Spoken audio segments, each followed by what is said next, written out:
Welcome everybody to Forza Horizon 5, and today we're taking a look at the 2010 Renault Clio R.S. Now this is based on the third generation Clio that was produced between 2005 and 2014. This RS means Renault Sport, and this was introduced in 2006, with this version being part of the facelift that this generation got in 2009. Has a front splitter, 6-speed manual gearbox, improved steering rack, twin exhausts and a rear diffuser, as well as Recaro seats on the inside. So yeah, this is a really fantastic hot hatchback, to be honest, and yeah, just shows that Renault really were, quite frankly, the king of hot hatchbacks in the 2000s and 2010s as far as I'm concerned. And yeah, being a typical hot hatchback, it's got all of the comforts and practicalities of a hatchback. So you've got plenty of interior space, you've got plenty of equipment, it's all yeah, very reliable, and yeah, all looks really rather nice as well, especially with the Recaro seats and the yellow accenting on the dashboard and on the rev counter there. And yeah, you also got plenty of space in the rear and a sizable boot as well. But on top of all of that, you've also got all of the sporty potentials on it as well, like all of the extras that I've already listed, and obviously the improvements with the engine. So yeah, it's now got a 2-litre naturally aspirated inline-4, producing 198 horsepower and 159 pounds-feet of torque, which is a healthy amount. Obviously, it doesn't have the the kind of turbocharging that you'd have nowadays. A lot of hot hatchbacks now have turbocharging with smaller capacity engines, whereas this opted for naturally aspirated while having a much larger engine, which yeah, still provides plenty of torque with it having a larger engine without any of the turbochargers.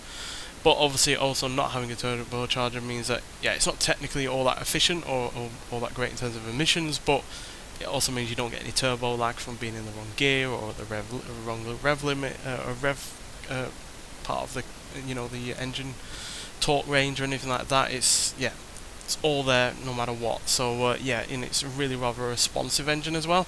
Revs up to more than 7,000 RPM, and at the end of the day, you've also not got that much in the way of weight to lug around either, as it weighs only 2,654 pounds. So yeah, I do like a naturally aspirated hot hatchback, and yeah, you don't really get them anymore because they're either turbocharged or supercharged or got some for kind of forced induction. So yeah, it's a bit of a throwback, this car, but then again, it is 13 years old, so yeah, that's to be expected. So yeah, let's get out onto the open road and see what this car can do. So yeah, this is no speed machine like a lot of hot hatchbacks from today or only in the last few years, as yeah, obviously it's got nowhere near the likes of 300 horsepower or anything like that a lot of hot hatchbacks have nowadays. Even the likes of the Megane have that kind of level of power, whereas this is obviously a little bit on the down low. But for 2010, it was plenty powerful enough. But yeah, it's no speed machine whatsoever. But nonetheless, let's see what it can do on this drag strip before we hit the speed camera, and then we'll hoon it around the track. So yeah, like I said before, rest of more than 7,000 RPM, and yeah, feels like it's got all of that power throughout pretty much all of the rev range. And it helps that it's got that torquey, large cubic capacity inline-4 engine as well. So yeah, nearly 107 miles an hour there across the speed camera, which is pretty good for a 2010 car that has less than 200 horsepower. And yeah, you can compare this in some ways to the likes of the Toyota 86, which in a rivals event that I was going up against that car with this vehicle, I was pretty much keeping up with it, and in some cases was actually ahead of it. And I eventually, after a few laps, was able to get ahead of it as well in terms of its time. So yeah, which is weird when you consider that it's a rear-engine car, a rear-wheel drive car that has, yeah, it's more of a sports car than anything. So yeah, to keep up with that vehicle is quite kind of impressive. But then again, this does, in terms of figures, have the edge over that Toyota, because yeah, it's got what, 80 pounds less in the way of weight, 1 extra horsepower, and 8 extra pounds-feet of torque. So yeah.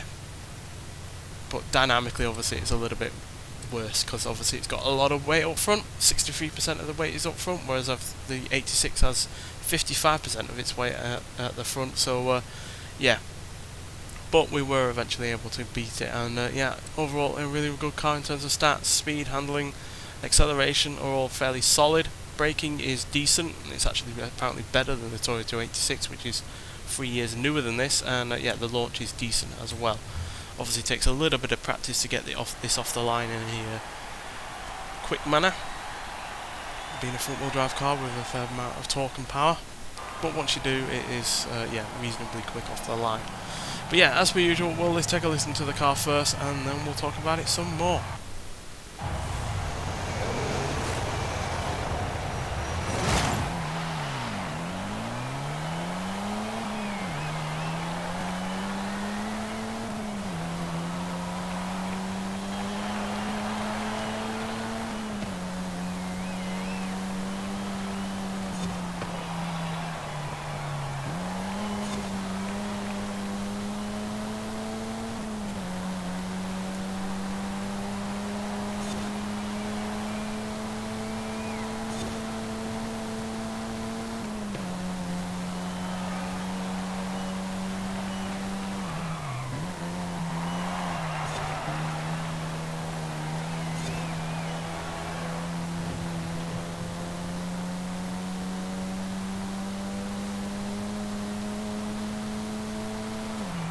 Yeah, tasty sounding engine, quite frankly.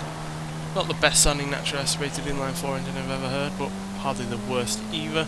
And yeah, I really do like the way this car is set up in terms of its gearing. It's got quite short first, second, third gears, but the third and fourth gears are where you get most of the clout in terms of the engine's power.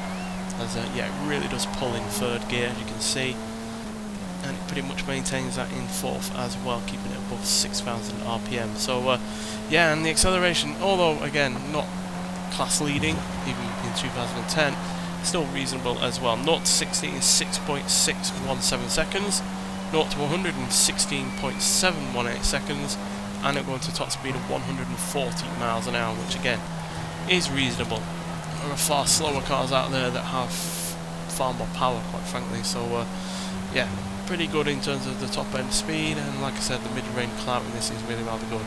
Now granted, there is some understeer with this car, as you probably saw in that first corner when on the first lap, but once you get used to how this car handles, how to put the power down, when to put the power down, it's really rather a good car to drive. And as you see there, it's full on the accelerator there around that corner, and it was clinging on pretty well through that corner. So yeah, it's a really fun hot hatchback. It's another gem from Renault, as yeah, they've done plenty of great hot hatchbacks in the past, and this is another one of those great ones as far as I'm concerned. So yeah, do highly recommend getting this car if you can, as you only need 20 points in the festival playlist, which really isn't all that much to get for this car, and it is well worth getting, especially if you are into your hot hatchbacks, as I know some of you are. And yeah, it does make me wish we had more of Renault's hot hatchbacks from their past, especially from their pre-90s era. But regardless, yeah, this is a fantastic car, and it's a welcome addition to the game, even if not a new car to the Forza series. So yeah, hope you've enjoyed this video. Thank you for watching, and I'll see you with the next one. Bye.